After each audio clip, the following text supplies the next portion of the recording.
Okay, so maybe we'll start. So, hi Okay. everyone, welcome to this section of NCTS Algebraic Geometry seminar. So today we're very happy to have Alessio Bottini from the University of Bonn, and then he's going to talk to us about moduli of sheaves on on hyperkähler manifolds here. Thank you. Okay. Thanks a lot for the invitation. It's a pleasure to speak at this seminar.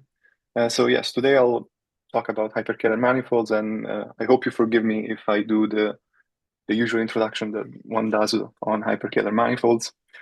So the story starts with the wanting to classify or understand Calabi-Yau manifolds in the sense of varieties with trivial canonical bundle. And for this, the main result is the theorem by Bouville and Bogomolov,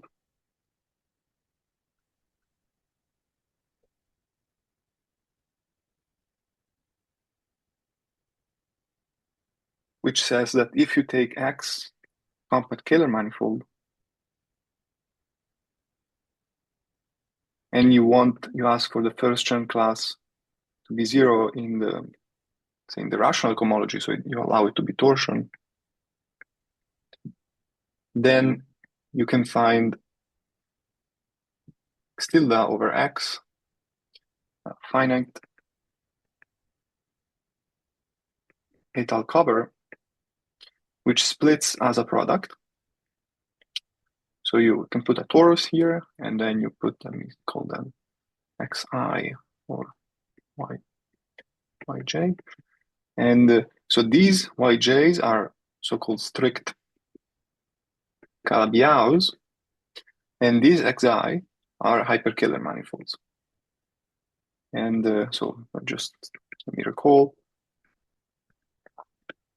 So a compact Kähler manifold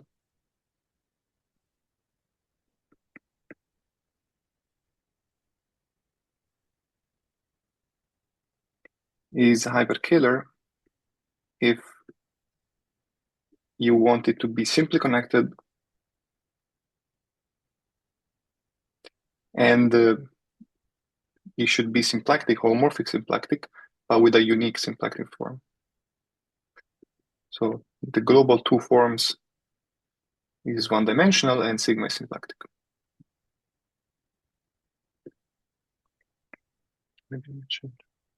Okay. And so our goal is then to classify each of these p's if we want to understand Calabi-Yau manifolds. And yeah, I mean, this is done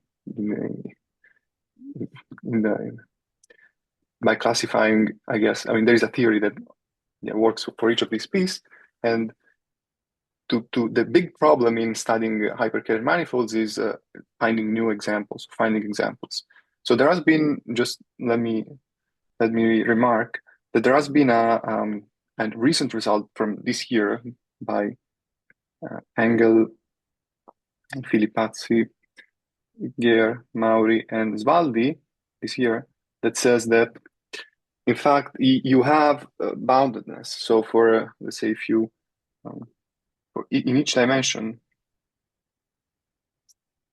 there is only finitely many families. There's only finitely many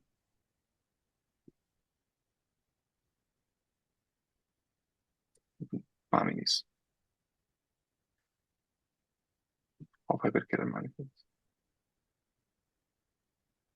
So you see that if you deform a hyperkähler manifold and you stay Kähler, both these two, at least for small deformations, they are deformation invariant. You know, I mean, this is a topological information. This two is a Hodge number, is also a topological thing.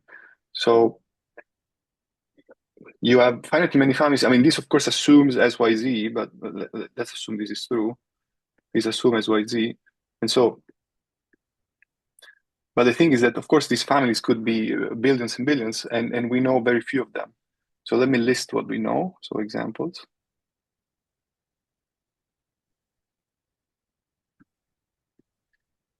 So in dimension 2, so it's these are symplectic manifolds, homomorphic symplectic. So their dimension over C is even, and if the dimension of X is 2,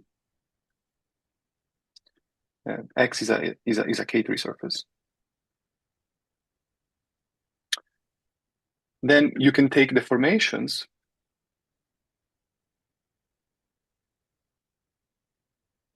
of the Hilbert scheme of endpoints on K3.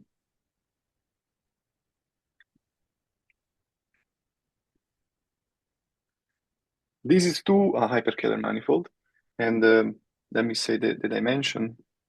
Well, at least this is 2, and the B2 also, I want to say. So this is 22, and this is 2n, and this is 23. So yeah, you increase the B2 by 1, of course, because you add the exceptional divisor of the Hilbert-Chalmers. And then you have deformations of. So you can do the same thing with an abelian surface. So you start with an abelian surface A, but then you do the Hilbert scheme n plus 1, just because you want dimension 2n, and you see that this map is not, that this variety is not simply connected. So it has an Albanese morphism, and so you take the Albanese morphism, which turns out to be the same as you take n plus 1 points, say that you're considering a reduced scheme, and you send it to the sun. Okay, so that's the Albanese map, and then you can take a fiber of the Albanese map. So then you say the Kummer variety, Kum-n, generalized Kummer, is like the kernel of this map. So it's the fiber over 0. And this is also a hyperkähler manifold. It has dimension 2n, and in B2 is 7. And so here A is an abelian surface.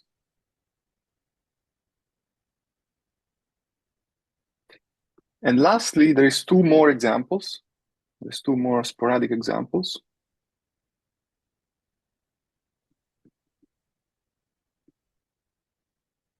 And they were discovered by O'Grady. They are called respectively OG10 and OG6. And they have a dimension, as you can guess, 10 and 6. And the B2 is 24 and 8 in this case. So they come from a very similar construction. I will recall it during the talk. Well, not very similar to the Hilbert scheme, but somehow there is a construction that incorporates the Hilbert scheme that generalizes to OG10. And that's all we know. And let me remark that, let me just say, I guess, that all these examples, they come from, or they can be realized as moduli spaces of sheaves on surfaces. That's not strictly speaking true for OG6 and OG10 though. They are resolutions of moduli spaces of sheaves on surfaces, and that's why you get one more second Betti number, because all the moduli spaces of sheaves, say on a K3, will have B223, and in fact the Hilbert scheme will be of this form.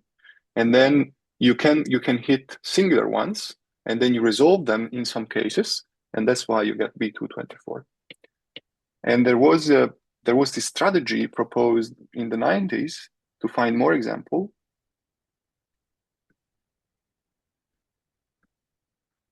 Guess maybe I should say Verbitsky, but also Donaghy and Markman.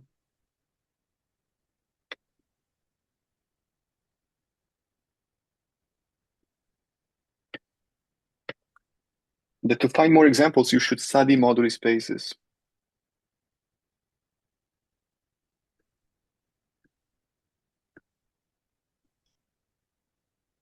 Of sheaves on, say, high dimensional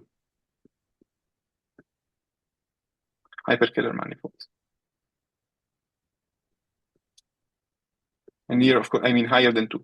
Okay, so instead of studying moduli space of sheaves on surfaces, you study moduli space of sheaves on fourfolds, say. And the reason is that roughly you see that here, when you consider moduli space of sheaves on a K3, you increase the B2 by 1. So the K3 at B2 22, and this you get 23. And same here, right? The B2 increases by 1 from the abelian surface case. And in this case, sorry, and then you see, you expect this to be the same as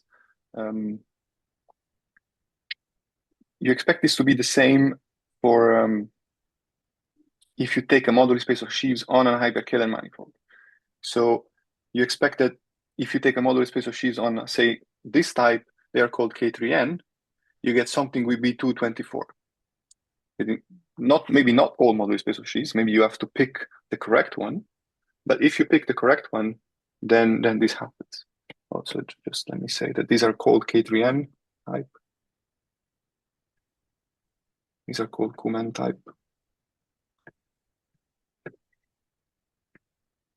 And this is in fact, and so then the expectation is that OG10 could be realized as a moduli space of sheaves on something of type K3n.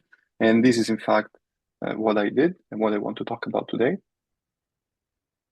So the theorem, maybe I'll be slightly imprecise. And that's the fact that, say, OG10 appears as a connected component.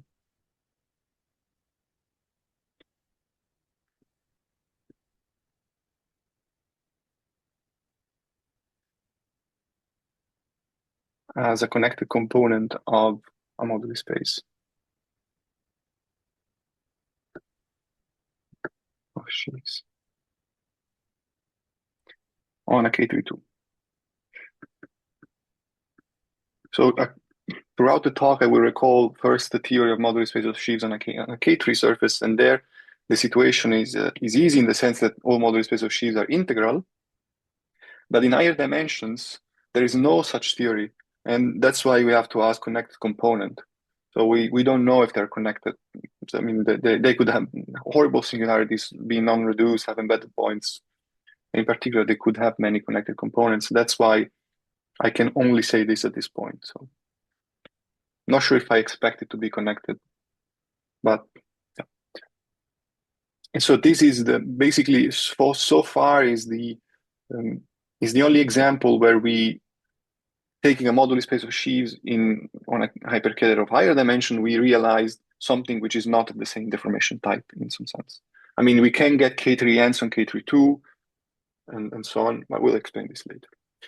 So for now, I want to start with recalling, or I guess reviewing the moduli space of sheaves on a K3.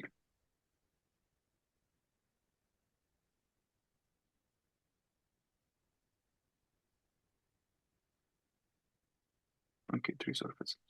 Well, let me say moduli space of sheaves, and then we specialize. So so far, I'll say only general things. So we start with something which is just a projective scheme.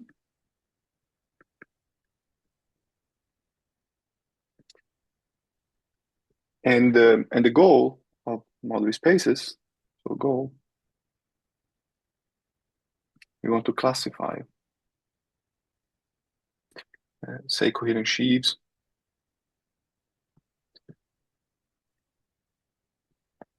And for this, the first thing you fix is we fix. Well, the first thing is to hope to get something that's connected. You need to fix some numerical or topological invariance.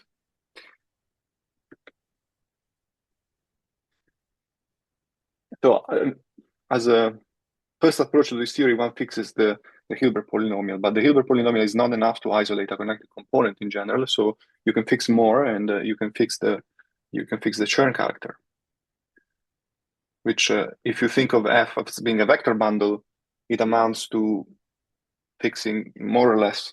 It amounts to fixing the underlying topological bundle and varying the complex structure. In K3 theory, in order to work well with Riemann-Roch and similar theorems, one chooses to fix something that's completely equivalent, but it's the Mukai vector. So convention for a K3 for K3 is you fix the Mukai vector, which is P of F. It's just the Chern character of F.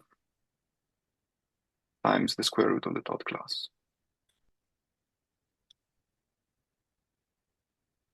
So this third class starts with 1, so then you can take square roots just by power series, and this is, you can invert it again because it starts with 1. So that's exactly the same information. And the second data, so then you fix this, you look at all sheaves which have prescribed numerical invariants, and then you hope that this is a nice scheme, but this will not be a nice scheme because it will typically not be of finite type. This you can already see on P1, because on P1 you can take, on P1 you can take like sheaves of the form O of M plus O of minus M, and they have, of course, have all the same degrees and rank, but the sections go to infinity, but M goes to infinity. So this will not be a scheme of finite type once you fix only the topological invariance. You have to fix some extra data, which is takes the form of a stability condition.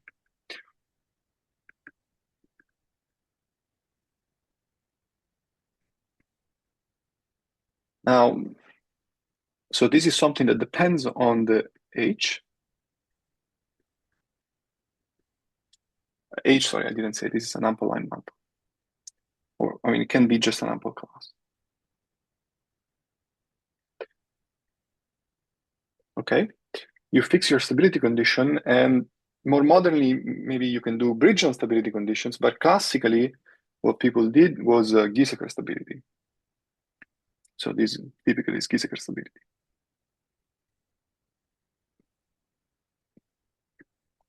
So this is something that you can define as soon as you're given H.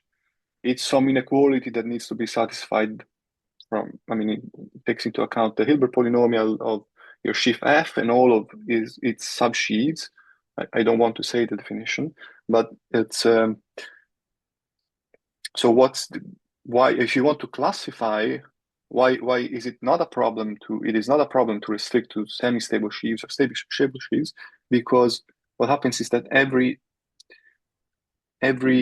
F coherent sheaf has a filtration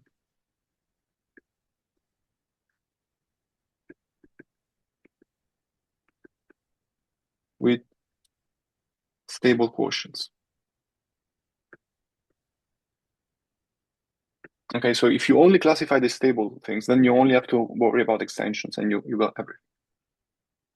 But, so this is the class of stable sheaves, semi-stable sheaves, is small enough that the moduli spaces now are finite type. But actually more, so if you take, the situation is this, that if you take M, so for now I put the whole notation, V, okay. So this V is a fixed class in cohomology. And this is the space of, or is the set of all Fs in coherent sheaves, which have Mukai vector fixed to be equal to V, and I want them to be, F is H, let me say polystable. Okay, and this is, I take them up to isomorphisms. Okay, I haven't told you what it means to be polystable, but this will be explained later. It will become much more clear with A3 surfaces, but basically means it's the sum of stable sheaves. It's a sum of stable sheaves which all have the same, the same Mukai vector, say, in some sense. And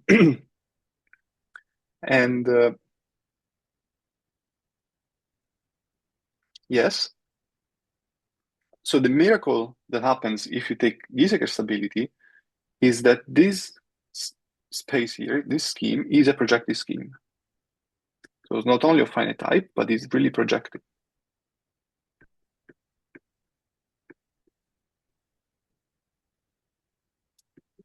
And this is really interesting because this Gieseker stability that you define as some kind of inequality is actually, turns out to be the same as a GIT stability on a quad scheme.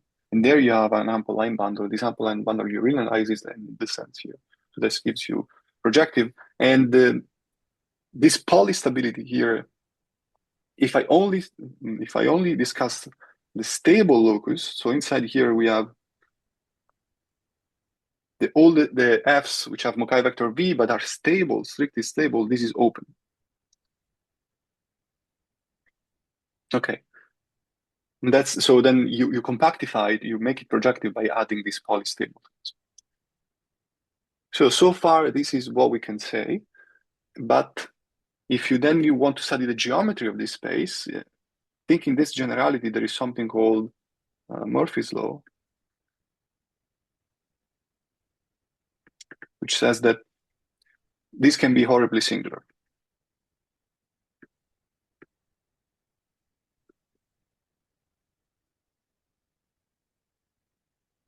So in this generality, yes, you cannot say anything. However, the situation on K3 surfaces is much more different. So on K3s,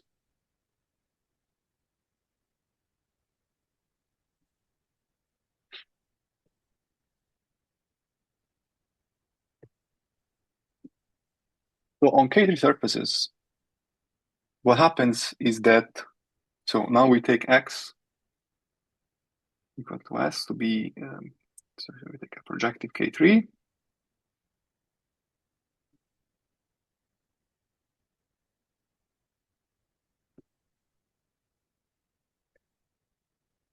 And now the first thing is that this moduli space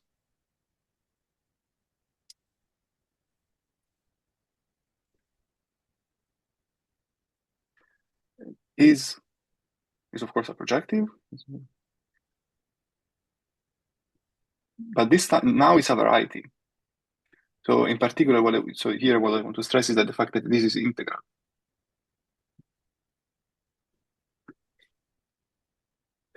So there is no connected components, embedded points, or so on. Moreover, the smooth locus, so let me say MSHB smooth, this is equal to the stable locus. So it is in fact true that you add the singular locus is these strictly polystable things, and the stable locus is the smooth locus, and this is because a stable bundle, so indeed, if F is stable, then F is simple.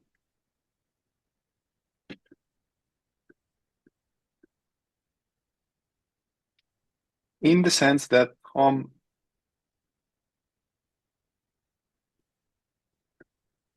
so the endomorphisms are just the identity, multiples of the identities. So by Serre duality,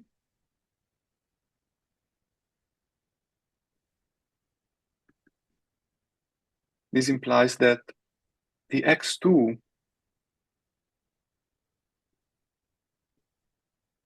is also one-dimensional,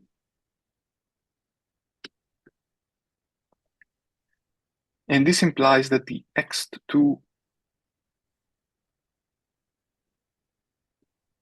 0, which is the kernel of the trace map,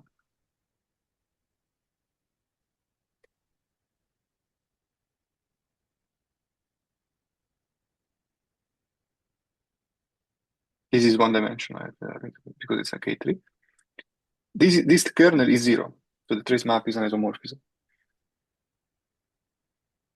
And if you've seen a bit of deformation theory of sheaves, you know that this is really the obstruction for the deformation factor of F to be smooth. So this tells you that essentially the moduli space is smooth because there is no automorphism except for the identity. And so, yeah, this is the reason for, so this tells you that the moduli space is smooth.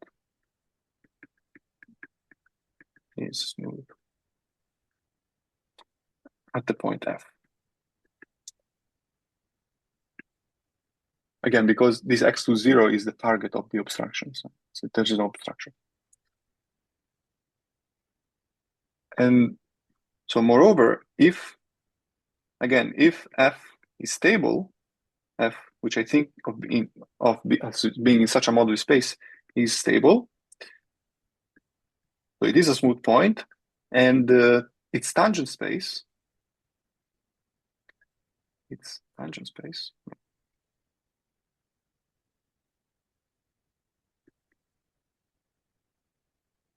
is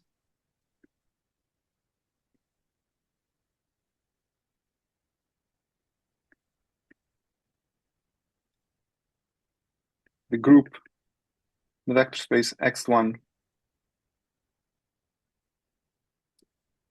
So this is again, this again is given by the formation theory. These are the first order abstractions. Okay. And if you look at the X1, there is a natural pairing in this case. So you look at this.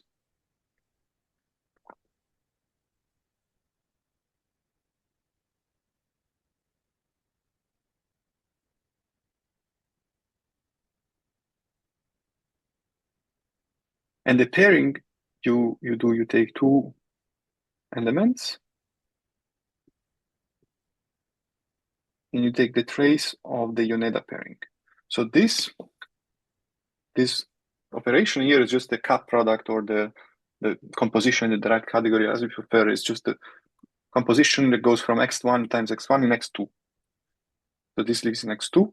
Then it lives here. Then you apply the trace map. You go to H2 of S of S. But this I will always identify with C. So this is a slight abuse of notation for this talk. Okay, so this is a well-defined thing. And so this is symplectic.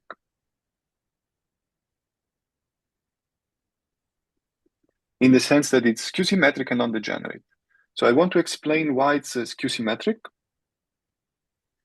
So this is skew-symmetric, and also non-degenerate, sorry. But what I want to say is that I want to explain why it's skew-symmetric in a convoluted way that works also in higher dimensions.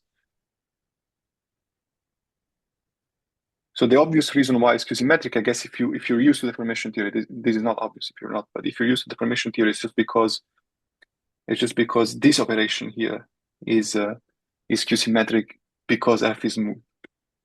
So yeah, if you've seen these things, maybe you recognize this. But otherwise, there is something that works in higher dimension as well, and that's the following: that if you take B, so we have to show that the trace of A.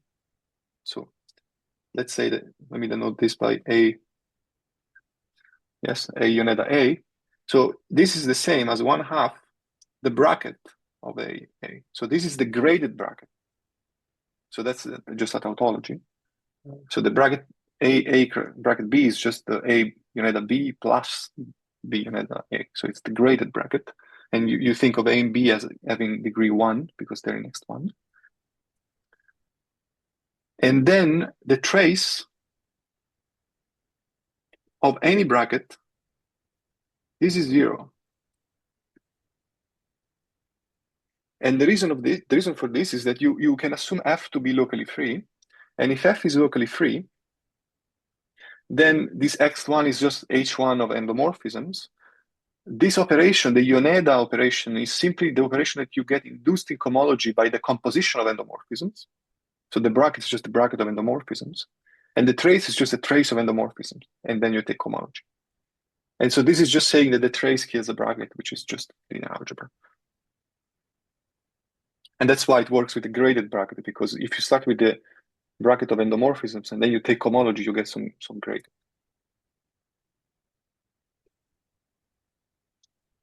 And the reason why this is non-degenerate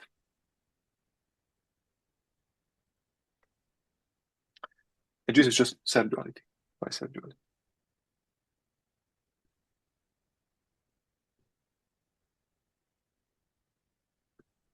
So yeah, recall that a K3 surface has trivial canonical bundle. So yes, this is exactly the self-duality. This is literally the self-duality pairing. Okay. So in putting all of this together, what we get is that this guy, this moduli space, is a projective, symplectic variety. I mean, it really has symplectic singularities, but let me not explain this. So for symplectic, just take it to mean that it has a symplectic form on the smooth locus. So now I want to remove this H. So this H might have some funny behavior, but say that I want to take H to be generic. So if H is what is called V generic, okay, I guess assume.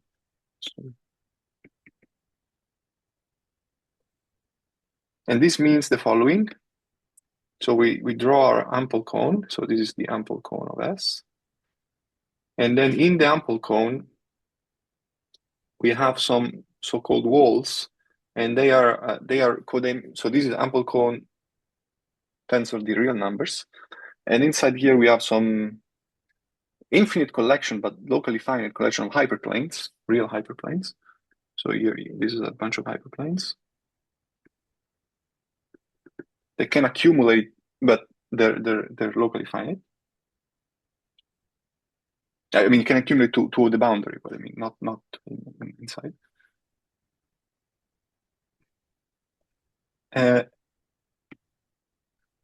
Okay, and H we want to ask that it's inside. So H should be in a chamber. So generic means this. It's not in one of these hyperplanes. It's in one of these chambers, and this has to do with the fact that this tells you that the polystable sheaves are really what I was saying before. So they are really sums of stable sheaves with the Mukai vector, which is a multiple of your Mukai vector. So we assume this, and we also write our V Mukai vector as K, which is an integer, times V0. And so we write it as inside the cohomology of a K3 with integer coefficient, and K is an integer. Okay, so this requires a bit of explanation because before I wrote the Chern character, so the Chern character is typically a rational class, but on a K3 you can see that since the only denominator in the Chern character appears in the C1 squared, because we are on a surface, and the C1 squared you divide it by 2, and C1 squared is always even on a K3. So the Chern character of a K3 is an integral class, and then when you take the Mukai vector, that also stays integral. So the Mukai vector of every sheaf is actually integral, and so since it's integral, we can write it as a multiple of some like this, and then we take V0. So V0 is here. We take it indivisible.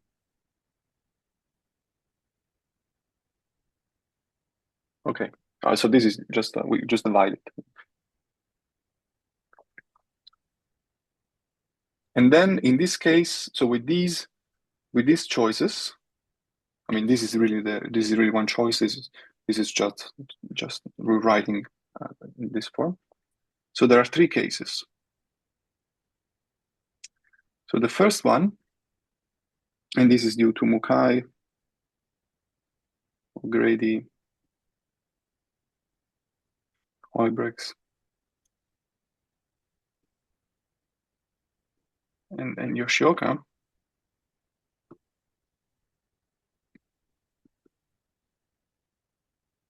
And this is the case where K is equal to 1. So if K is equal to 1, this means that V is indivisible. And from what I'm sort of hinting at, combined with this V generic, it tells you that, in fact, there is no singular locus. So then the moduli space is smooth and projective. So just for notation's sake, let me remove everything which is not the Mukai vector from. So I will denote by MV, actually M SHV. Okay. So at least I don't have to write SH every time. So if K is equal to 1 and HB be generic, then MV is a smooth hyperkähler manifold.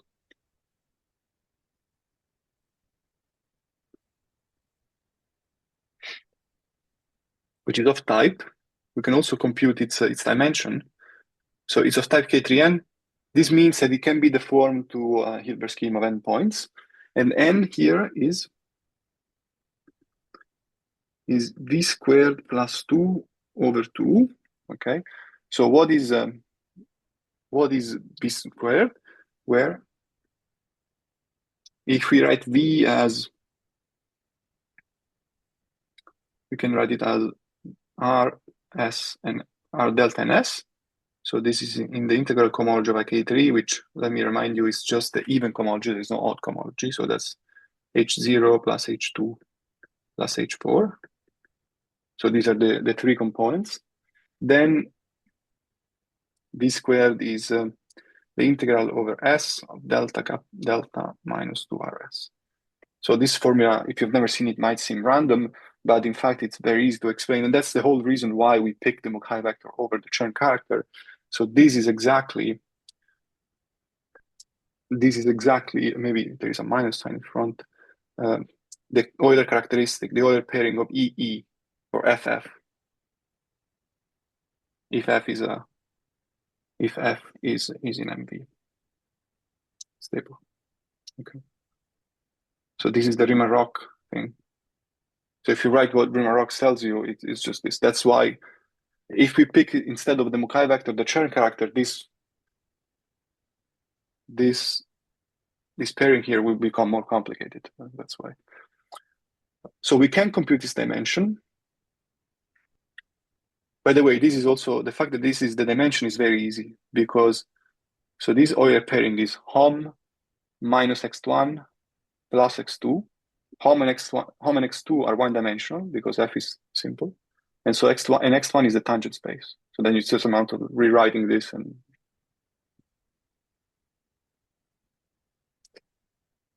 and so this v squared defines a pairing on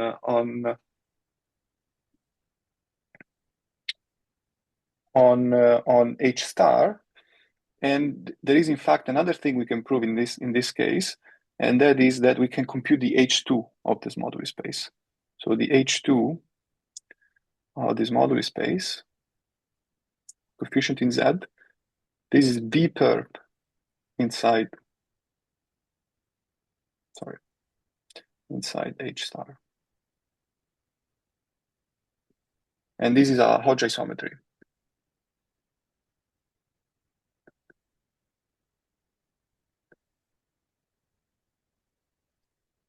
And here maybe I want v squared to be 0.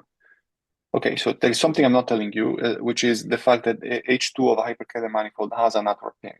And so in this case, this is an isometry. But yeah, let's gloss over that. Okay, so in this case, we understand everything. We can also compute the H2, which is for a hyperkähler manifold is a crucial information because there is a Torelli theorem for the H2. So we understand this case very well. So the other case, and this is due to O'Grady, is that what happens if now we allow K to increase. So now we take V, so K to be 2, and V0 to have square 2. So this would mean that the moduli space with Mukai vector V0 has dimension 4, whereas the moduli space with, so then V is 2V0, okay? And MV has dimension 10, but it is singular.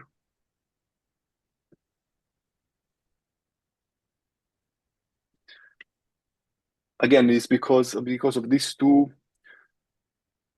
Then there are strictly polystable things. I guess I will explain this later better.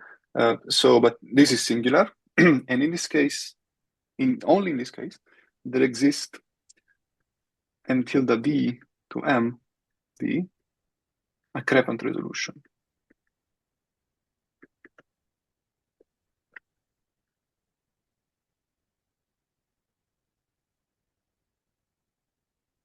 And this is a hyperkähler manifold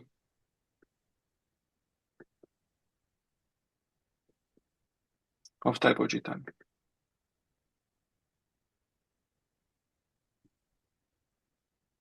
Okay, so since, yes. And the other case, and this is due to Kaledin, Len, and Sorger,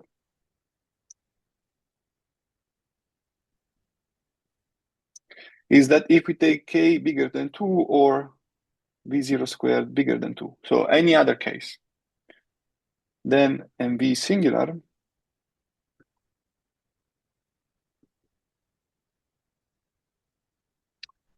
and there is no Crepant resolution, so there doesn't exist a Crepant resolution.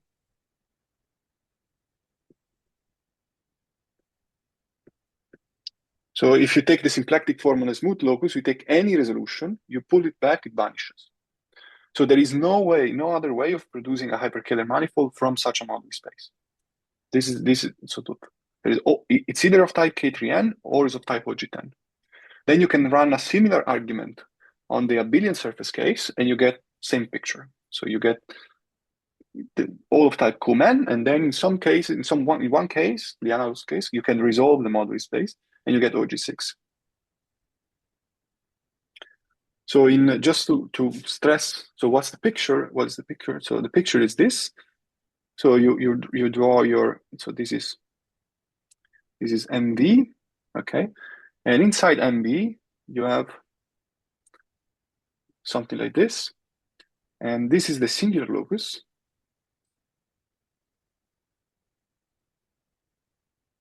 Of MV, and the singular locus of MV, this is what I was sort of saying and not saying, is this locus of polystable bundles. And how do you describe it? It's very easy.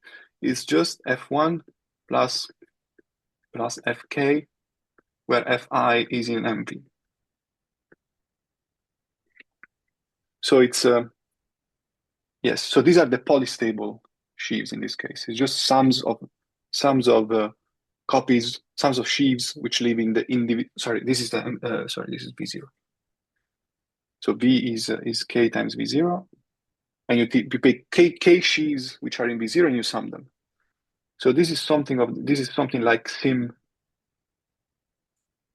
K of V0, of M of V0, and this is a symplectic variety, this MV, and it's a result that a symplectic variety has canonical singularities if and only if the singular locus has codimension 2, and so the singular locus has always even codimension. If it has codimension 4 or higher, it has terminal singularities.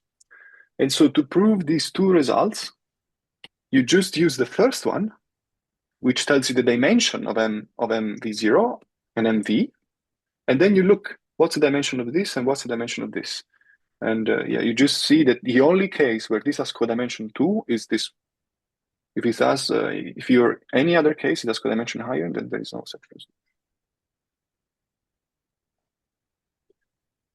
Okay, so this is the story for the K3s. But now, before I go on, I want to do an example. So example.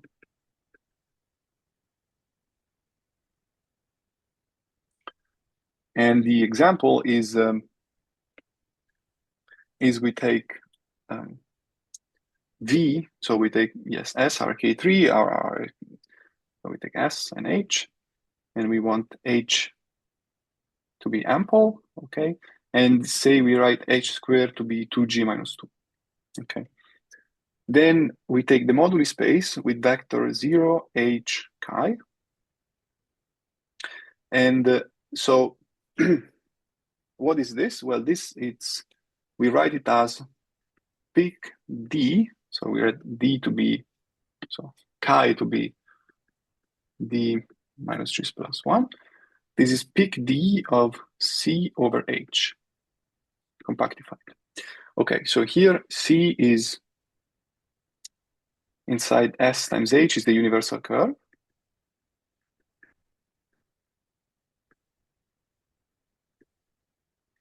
Right, this is the linear system H, and then you have the universal family for the linear system.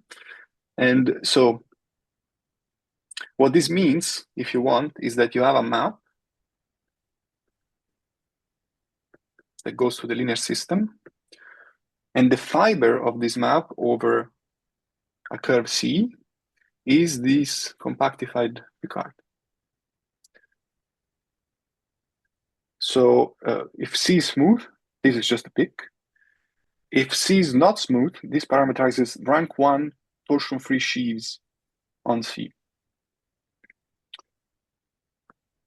So it's, if you want, you can think of this modular space as a compactification of as a modular compactification of the relative Picard scheme for this universal family.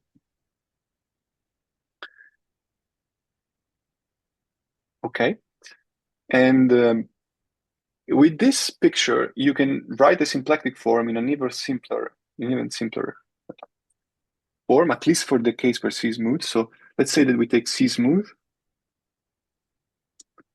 Okay, then C lives in S.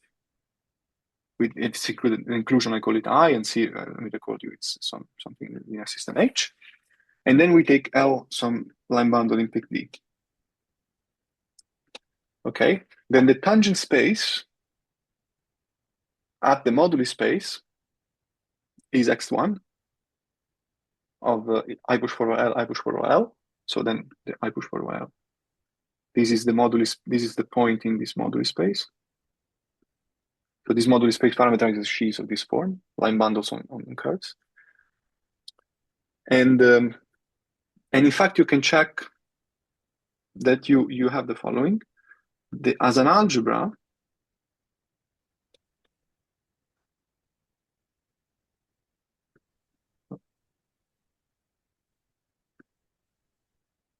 this X algebra is the same as the cohomology of your curve. And so the tangent space of the moduli space, which is X1, is just H1 of the curve. And the symplectic form is just this.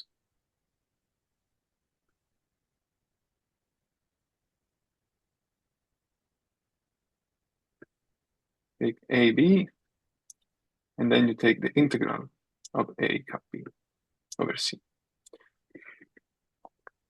So here it's obviously skew symmetric, but it's not degenerate by Poincare duality.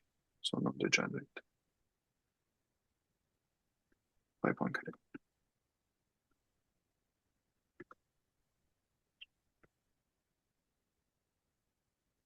Okay.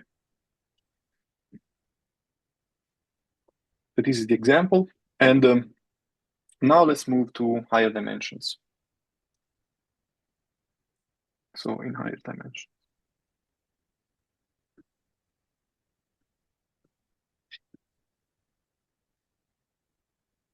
So now we pick X to be a projective hyperkähler of dimension 2n, bigger than 2. And so we fix, this time there is no, the Mukai vector is rational. This we think fix, and we pick our ample class, which I suppress from the notation. Okay, so it's always somewhere, but I suppress it. And then to this we associate the moduli space MV. So this is a projective scheme. And we wonder whether we can say something similar to the case of K3s. So is it integral? Is it symplectic? So we don't know if it's integral. So this is still unknown. So let me explain why this cannot have.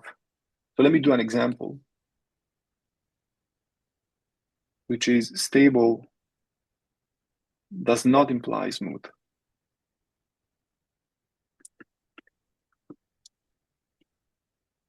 So actually, to be even more precise, it's not that stable does not imply, we don't know if stable implies smooth, is that the argument that works on a K3 doesn't work.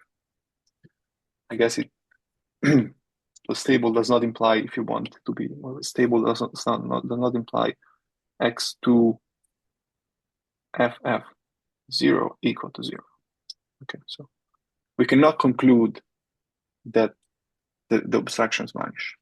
Abstraction space vanishes. And and for this, it's easy. You just take F to be the tangent bundle of X. And the tangent bundle of X is stable by differential geometric argument. So this is stable.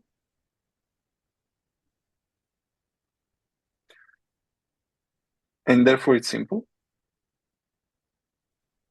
However,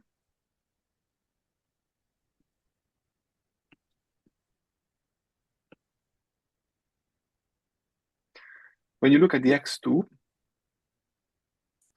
with the tangent bundle with itself, so the tangent bundle is isomorphic to the cotangent bundle because it has the symplectic form. So this is the same as H2 of omega X tensor 2. And this contains, of course, as a summand, H2. So this is H22 of X. And this is quite big. This is roughly, this is at least. So the H22 of X is at least H11 X minus 1, just 2. No, maybe even, sorry. I think it's even like this. So it's sim2 of H11. So it's very big.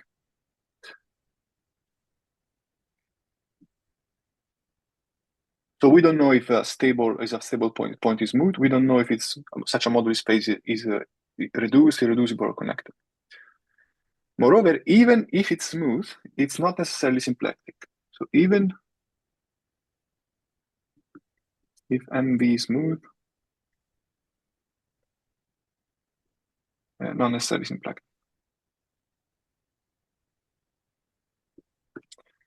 And for this, you can take, for instance, an example similar to this. Instead of taking curves in a K3, you take divisors in a hyperkähler. And if you look at the short exact sequence, the one defining the divisor, it tells you that the irregularity of a divisor is 0. And therefore, this moduli space, the compactified Picard of a family of divisor, it's just a linear system. There is no fiber. So this fiber would be 0. There's just no peak 0. And so the moduli space is just a projective space. So it can be smooth, but not symplectic. However, in some nice cases, there is a symplectic form, at least on the tangent space. So in some cases, there exists a symplectic form.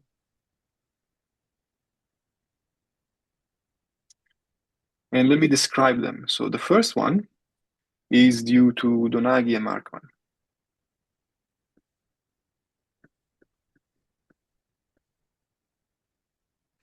And this generalizes the example of the curve inside the K3, but in a better way. So instead of taking divisors, we should take subvarieties of X, which is smooth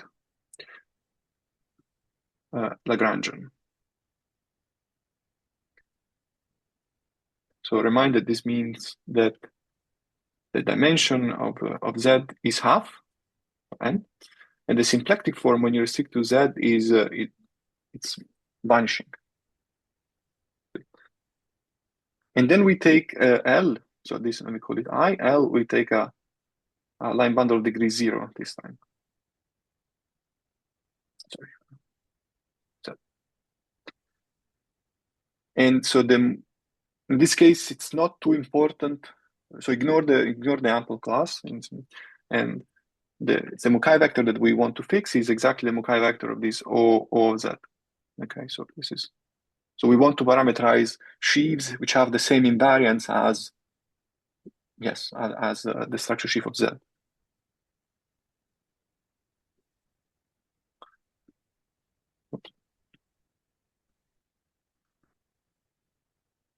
And so definitely, yeah.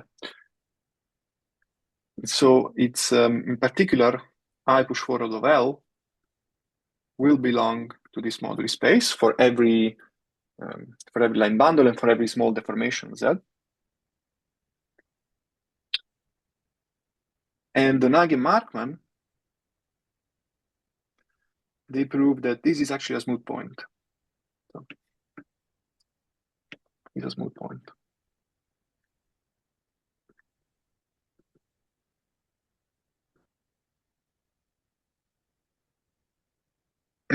Moreover, there is also a symplectic form which can be described more easily if we assume that this happens.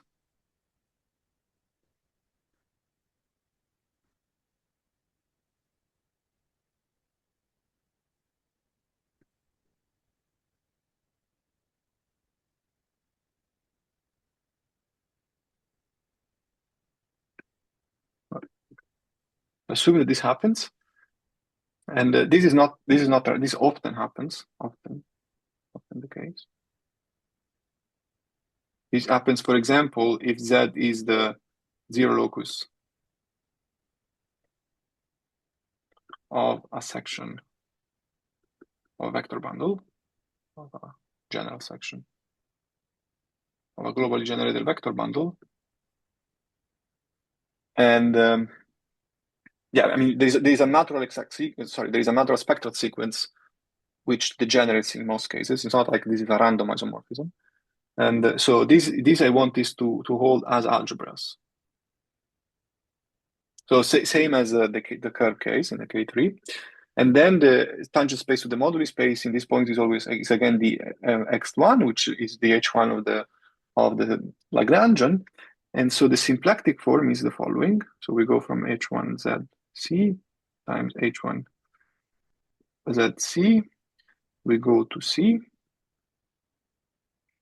And then we take AB and we send it to integral over Z of A cap B. But that's not enough in this case. We have to add something else to the n minus 1. So here omega is a Kähler class.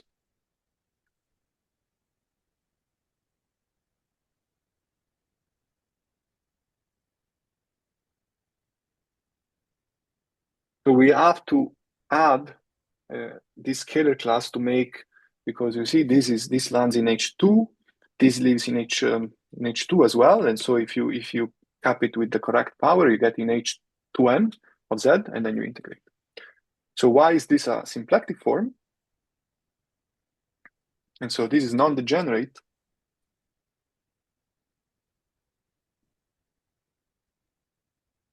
by Poincare duality.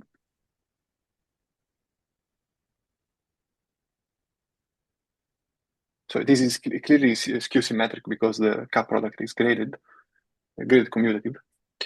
And so this is non-degenerate by Poincare duality, and the Hard-Lefschetz theorem.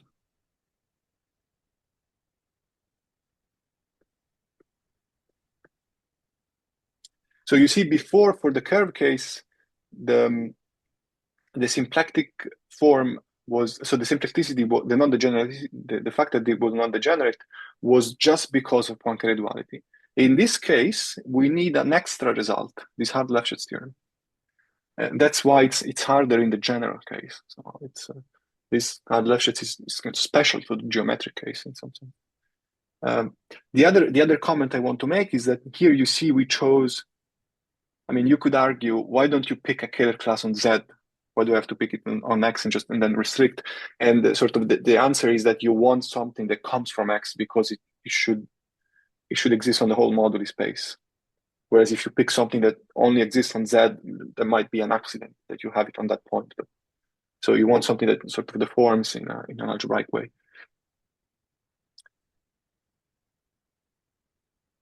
Okay, so in this higher dimensional case, there is this issue that you need this extra result.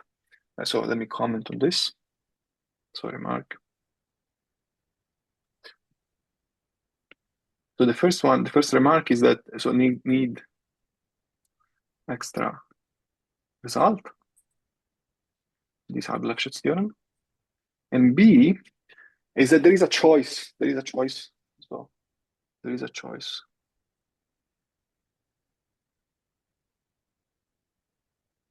of omega.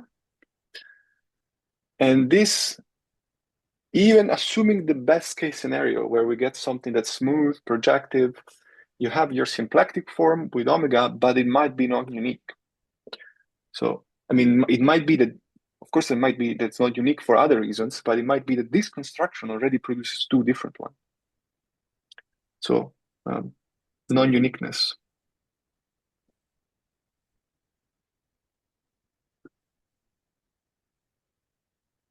Of symplectic form.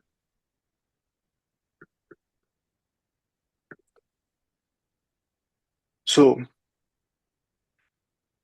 to amend to this issue, one is led to consider what are sometimes called atomic Lagrangians or one-obstructed or cohomologically one-obstructed.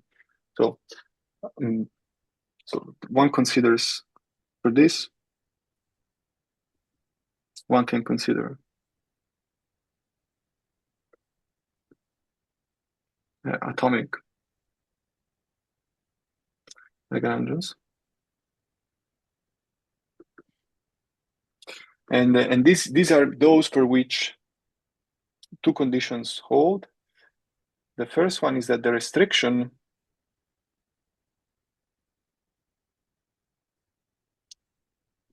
has rank 1.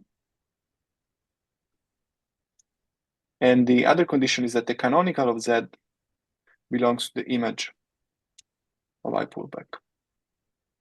And so the first condition, you see, it ensures that at least from this construction, you only get one symplectic form. At least that. Then it's not like we can prove that if you take a moduli space of atomic Lagrangian, or so if you take sort of a moduli space of line bundles supported on atomic Lagrangians, like a compactified pick zero of atomic Lagrangians, then it is moved, or if it is moved and is hyperkähler, we have no such theorem.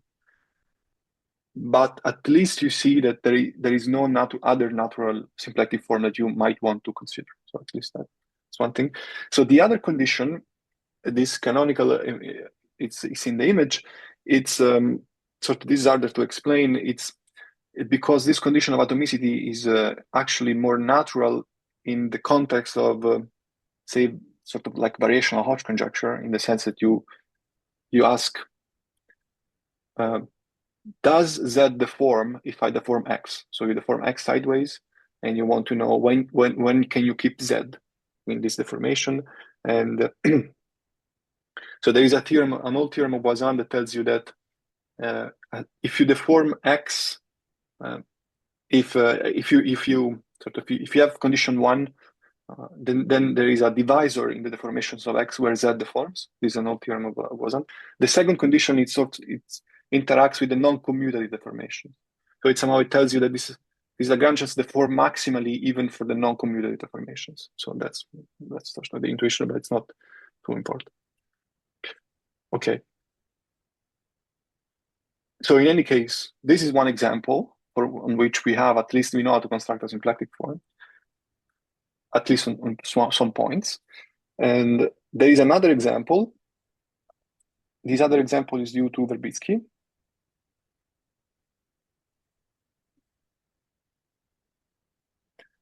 And they are called hyperomorphic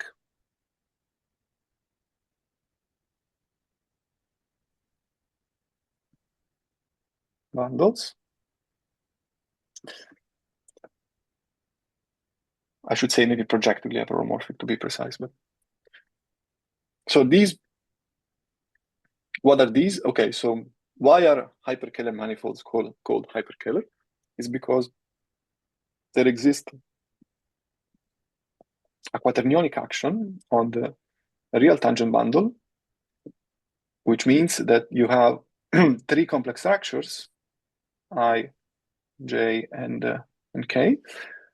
So I is the complex structure you start with, and so there are other two complex structures that satisfy this, for instance, and all the quaternionic relations. And E, a vector bundle on X, is hyperomorphic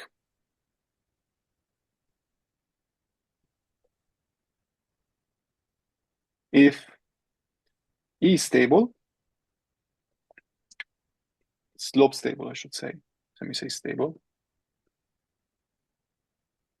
and holomorphic for all of these three, for all three complex structures. And so just as to say, a hyperkähler manifold comes naturally. Sorry, here in all of this you have to fix. So fix omega Kähler. Okay. That is to say that if you start with your hyperkähler manifold, if you pick a Kähler form, a Kähler class, then you can find a hyperkähler metric.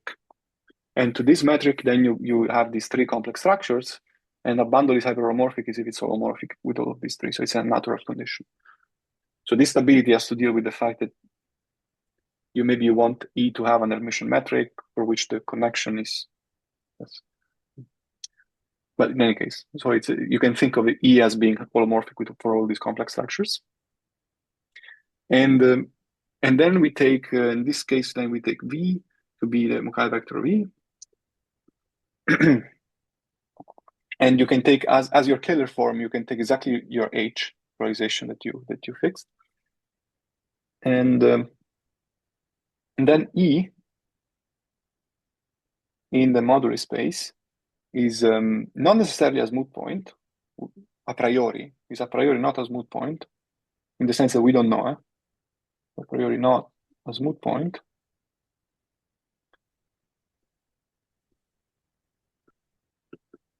So before, O of a Lagrangian was always smooth and it had a symplectic form. In this case, we don't know if it's a smooth point. This it's less. But we always know that there is a symplectic form on the tangent space. But the tangent space, it's always the X1.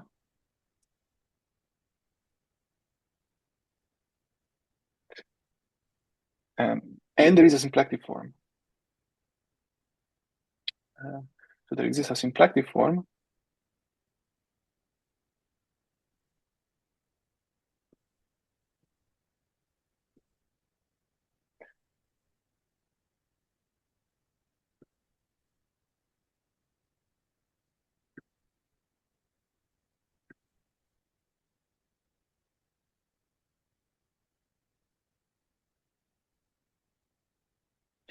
And how is this given? Well, you have your symplectic form on X this time. And this gives you, just by Hodge conjugation, you get a class in H2 of X. And then you can consider the cup product with this class. And this goes from, for instance, HI of the endomorphism of E to HI plus 2.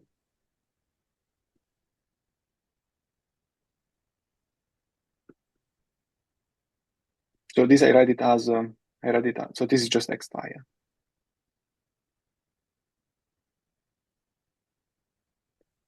So it's nice to write it like this because you see that this cup product is really just the multiplication of functions of X acting on E. So it's just the inclusion of X inside ND and then multiplication by that in cohomology. So it's just something that's very easy to understand. And the theorem of Verbitsky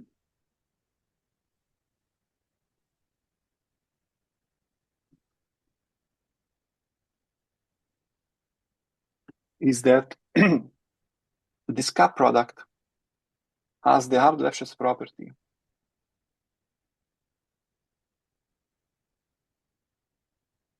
which means that if you look at xi, then you go into x2n minus I, and here you cap with sigma bar. You do sigma bar to the n minus I cap. So you see sigma bar has degree 2 in cohomology, so this ends up in 2n minus 2i plus I, so here. this is an isomorphism. So it's a sort of a hard Lefschetz theorem for this. And then the symplectic form, I was writing it like over here. Here is just AB goes to the trace of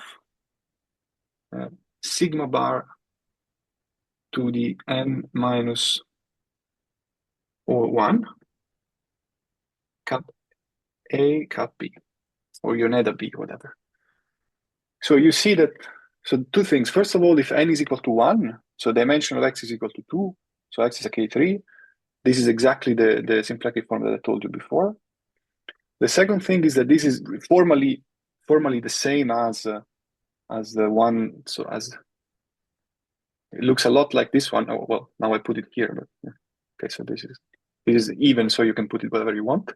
So the integral is replaced by the trace, and this is replaced by the sigma bar, and the usual hard Lefschetz theorem is replaced by this holomorphic, this Verbitsky hard Lefschetz theorem. So you really, to get a symplectic form in this higher dimensional case, you really need some kind of non-trivial result like this one. It's not like you can have it in general. At least we don't know it in general. And so why is this non-degenerate? So this is symplectic. And the reason is that, so this is Q-symmetric. This is the same reason as before. So this is because the trace kills the brackets. And this is, the weird thing is that this is true even if E is not a smooth point. So E doesn't have to be a smooth point, but somehow its tangent space has a symplectic form. And it's non-degenerate by third duality plus this Verbitsky result.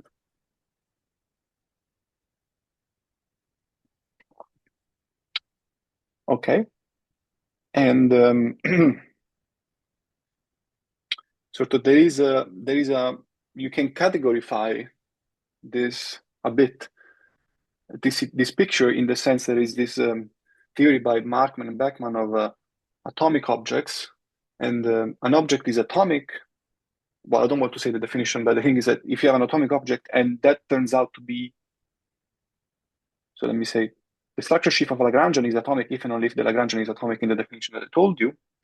And if you have something that's atomic and it's a vector bundle, it's a stable vector bundle, then it's hyperhomorphic. So it's sort of stronger in some sense at hyperhomorphicity, or reduces to that for bundles, and it's derived invariant. And so it allows you to pass from picture 1 to picture 2 via derived equivalences. And so let me just quickly go over the state of the art or examples. And then I'll say the idea of what I did. So if X is, so now we can only construct these sort of sheaves for K3n, or we have plenty of examples in this case. And so O'Grady studied rigid ones. So he sort of described, let me say it like this, described V. So he gives some kind of, you can describe the rank, the C1, and the discriminant for which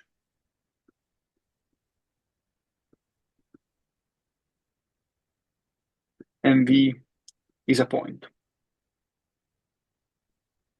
Okay, so these are the ones which have no deformation. So here this is not strictly speaking true in the sense that it really proves that the locally free locus is a point. So a priori there might be another connected component of dimension 100 billions that parameterizes only non-locally free things. But however, the locally free locus is really a point. So there is there cannot be two different points parameterizing locally free sheaves.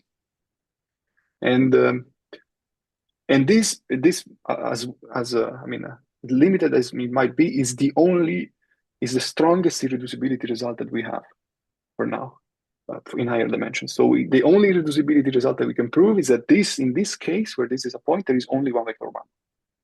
it's some kind of irreducibility result or connectedness result. But so then from all the other examples I will discuss, I will always have to say there is a connected component, so and so and so. We cannot say that, we cannot exclude that there is another connected component that does whatever it wants. And so Markman Markman studied sheaves. So you take X of type K3n, and he studied spot moduli spaces which are also of type K3n. And the idea is that sort of V is equal to the skyscraper sheaf of one point. Okay, so it's like you're parameterizing points, so parameterizing itself, but not really, right? Plus actions of equivalences, of derived equivalences out. So you might be parameterizing vector bundles, which are derived equivalent to one point, and deformations.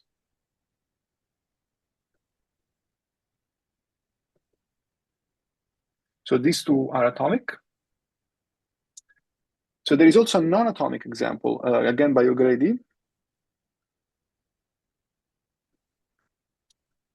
And on a K32, you can construct,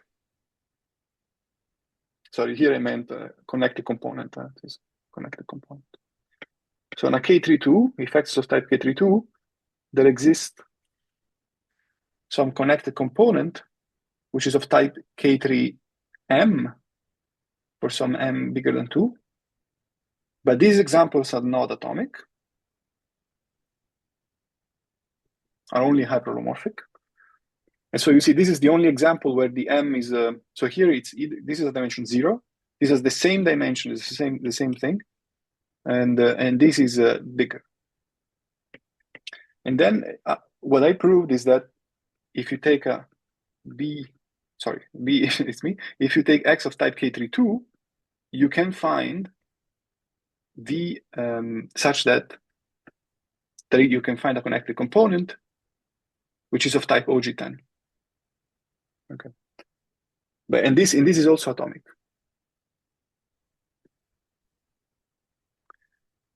And what's the idea for this? So the setup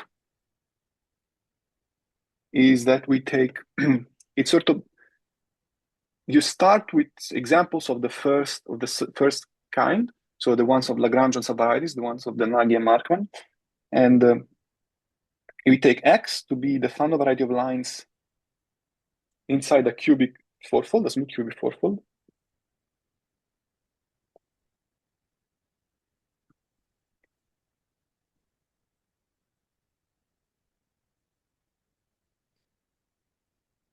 And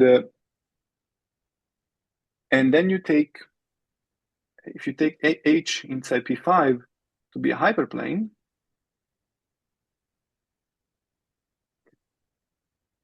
then what you get is that all lines contained in this hyperplane section. So Y was your cubic fourfold. You take all the lines contained in this cubic threefold inside f of Y. So this is a Lagrangian, is an atomic. Okay, this is not too relevant. Lagrangian submanifold or subvariety.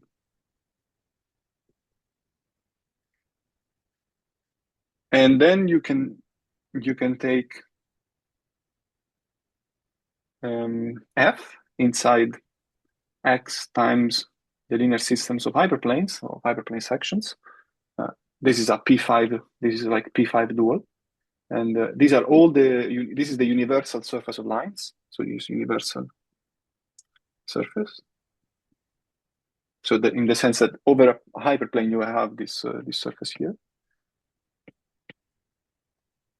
And then you can consider, so you take as V of O of Z, and then you have the Picard, the relative Picard lives inside this moduli space. And the component I want to consider is just its collusion.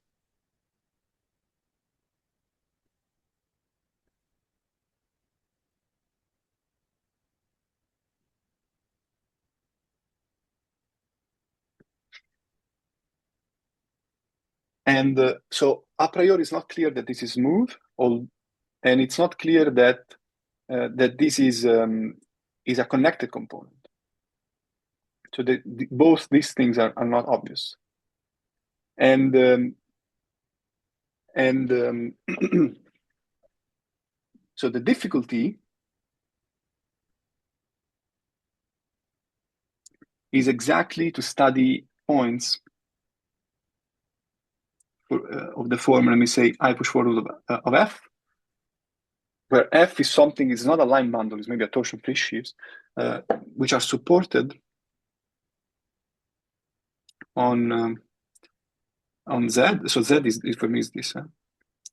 Or let me say, on F of YH, Y intersect inside X for this which is singular.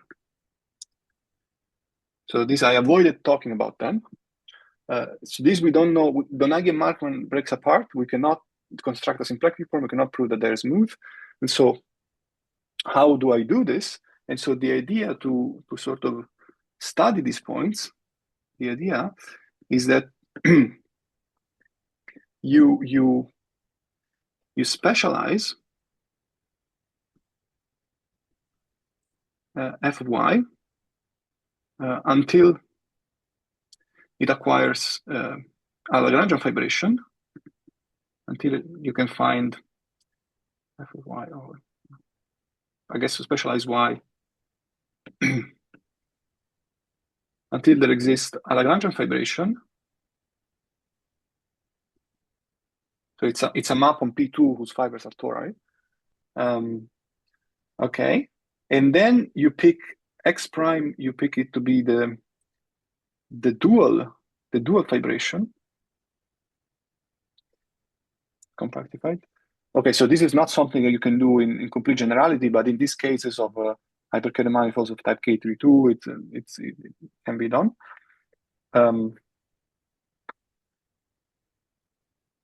Okay, and so this is again of type, it's again a hyperkähler manifold of type K32. And then there is a famous result by I mean, I guess it goes back to Mukai, but then it was generalized to singular, these compactified Picards by Arinkin. And I also proved something in this case, in the sense I compute the Brouwer class, which I'm going to say now, is that there exists a coherent sheaf, Poincaré sheaf, which is twisted by some Brouwer class in the second factor,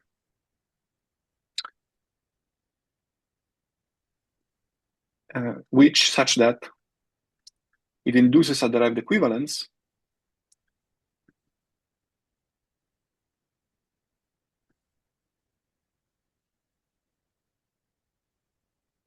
okay, and which on the fibers, so and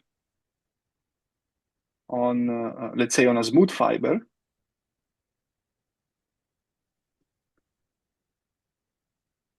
so this equivalence is fiber-wise, so preserves the fibers. On a smooth fiber XT, which again is just on a billion surface, so on a smooth fiber XT, it just becomes phi of PT goes from XT. So the Brouwer class disappears. This goes in peak zero of XT, and this sense this is the duality equivalence.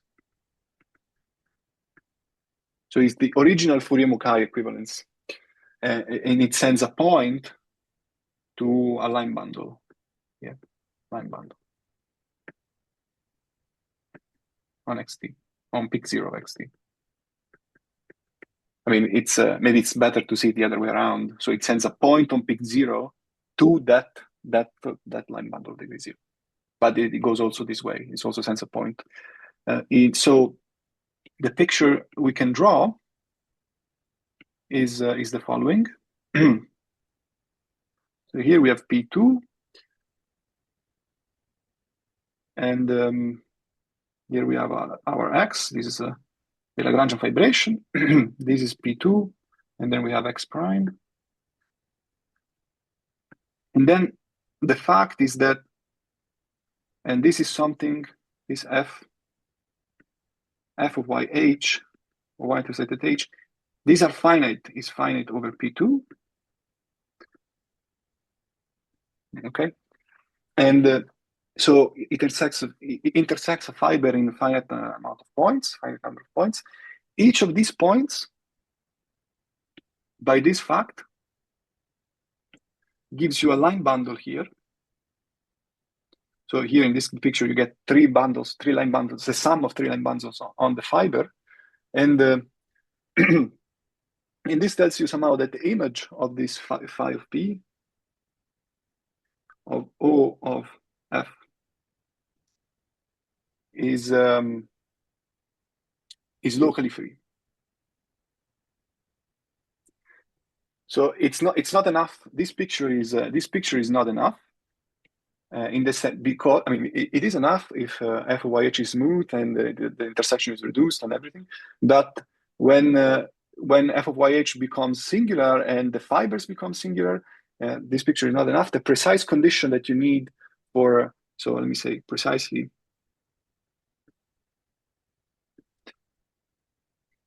FP is locally free as soon as Hilbert-Schwarzschild of F, which is a sheaf on X supported on this f of Y intersected H, is Cohen-Macaulay. Okay, this tells you that this is locally free. It's a twisted bundle, but it's okay. And since this Z was since this Lagrangian was atomic, and atomicity is preserved under direct equivalences, and an atomic bundle is hyperomorphic, and this is precisely, so this is locally free, and it is hyperomorphic.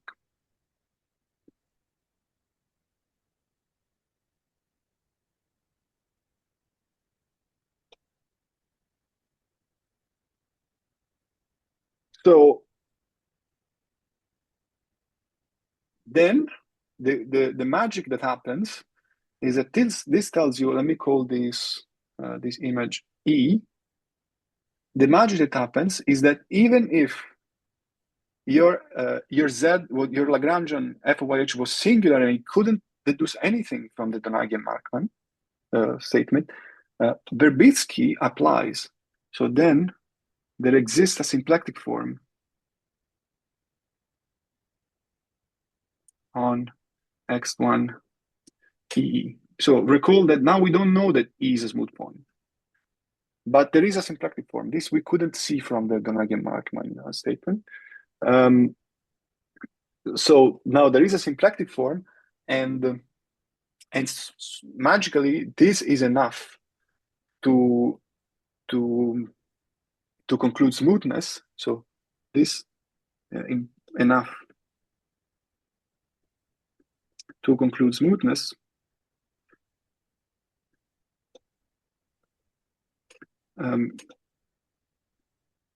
So using, sorry.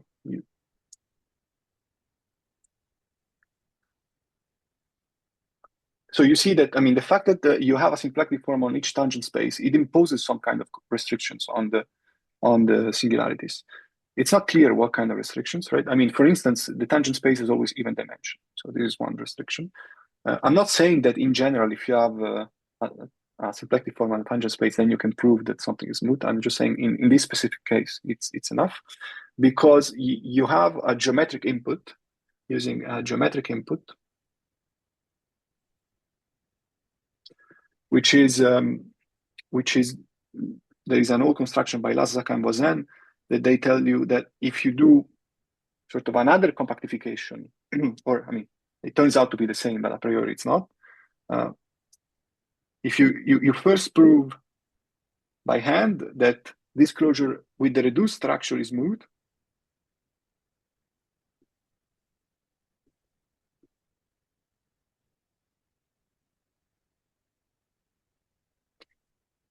okay. So this was done by Lazaraka and Voisin, and or it's not was not okay. It follows from a result by Lazaraka and Voisin, and therefore the moduli space, the only thing that can happen is that it has embedded points or it has other components, and exploiting this fact that you have a symplectic form, you can exclude these two things from happening, and yes, so that's I think this is all I wanted to say. Yes.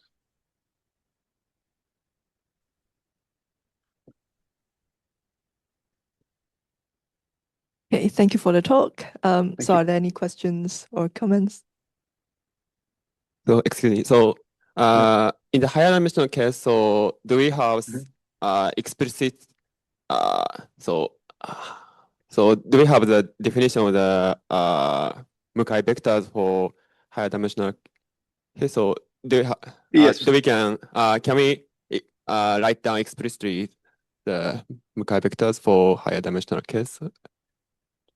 Yes, you can do it. It's more complicated. So you can consider. So there is two things. So you can consider the actual Mukai vector. You define it the same way. You take the Chen character and you cap with the square root of the dot class, and this lives in the full cohomology, which is pretty big.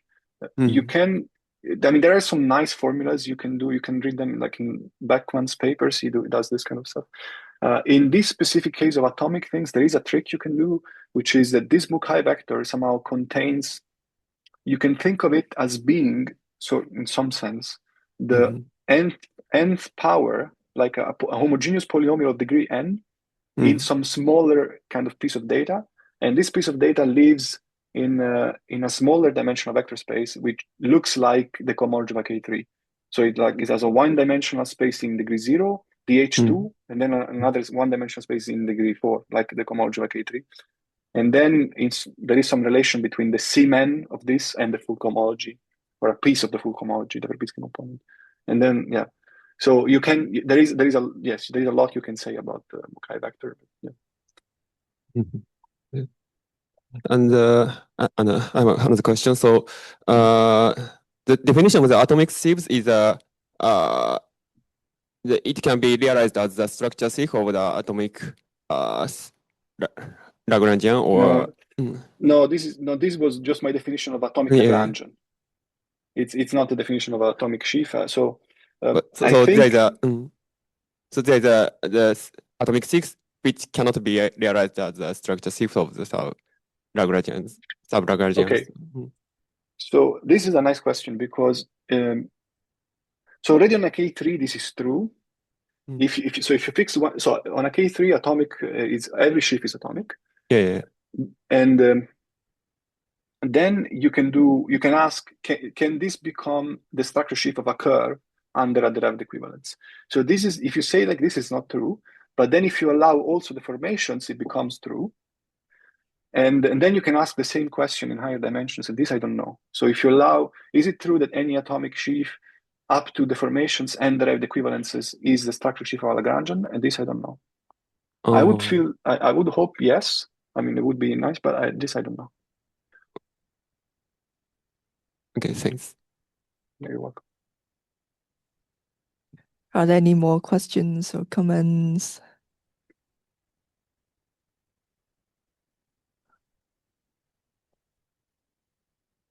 Example, you're basically working on the modularized over the K3 types, but are there any similar results for modularized over Kuma types?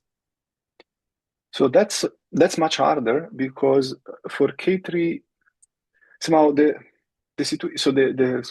thing is that it's you need to construct Lagrangians, right? That's where the interesting moduli come from. And Lagrangians there is an abundance of Lagrangians for K3n types, and that's because there are these Fanos around, right? Whenever you have, like for instance, here there is a cubic fourfold, and then you take the cubic threefold, and that gives you a Lagrangian in the Fano variety of lines. These sort of constructions are ubiquitous when you on the K3n type, but for the Kummer, I don't think that there is a similar construction, right? There is no, like if you take Kum2, there is no natural Fano associated to that where you can play a similar game. So I don't know of any. Yeah, it would be very interesting. Yes, but I don't know. Like I wouldn't guess what's like if you want to construct OG6 as a modular space of CUM2 on CUM2, for instance, replicating this. I have no guess of what you should take. I don't think that there is any sheaf which is atomic that we know whose X1 is 6 dimensional. Yeah. Any other questions? Do you expect that if you deform your connected components of moduli of sheaves on the K3 type, do you think you get a deformation of OG6 family? No, OG6 is so you cannot get it by the formations of this because it's just B2 is different.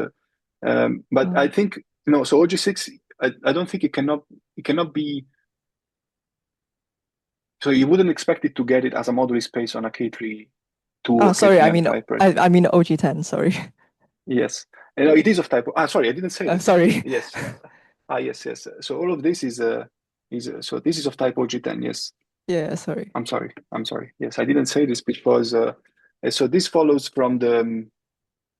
Okay, so I was lazy, and you can use LSV. So LSV they do something to prove that this is OG10, but I think you can conclude it from the construction, from this modular construction without using LSV if you want, doing a slightly different deformation. But yeah, so in any case, it is of type OG10, and yeah, because the idea is you just specialize the cubic until there is an associated K3, and then you do some birational modifications to reach O'Grady's construction. So okay. So yeah, so if you deform the OG10, then can you still express the deformation as a connected component of the moduli of sheaves on Yes, so the K3 type? And so the thing is that you see that you can only do this. So the smallest Picard rank you can get as a modular space, and this is true also for a K3, is 2, right? So as soon as you have something which has Picard rank 1, it cannot be a modular space of sheaves on a projected K3. K3 or K32 or whatever you want. And so the answer is yes. I wouldn't know exactly. Like if you just give me an OG10 and you ask me, is this a modular space on a K32? I wouldn't know. You'd have to write something down. It's not super easy. I mean, it's not impossible. But if you know that it has Picard rank 1, then it's surely not. So this doesn't. So there is this big open question, which is, can we produce a locally complete family of polarized OG10s? And this you cannot do it by modular spaces on projective varieties. Yeah, you either have to develop the theory and include non-commutative, like you have to do regional stability conditions and this kind of stuff, or you have to somehow again find a Fano where there's OG10 lying around and play with that. But this modular construction, it allows you to get plenty of deformations, but only those with Picard rank as modular spaces. Of course, if you deform, you get everything. Okay, thank you. Yeah, you're welcome. So are there any more questions? If not, then let's thank Alessio again.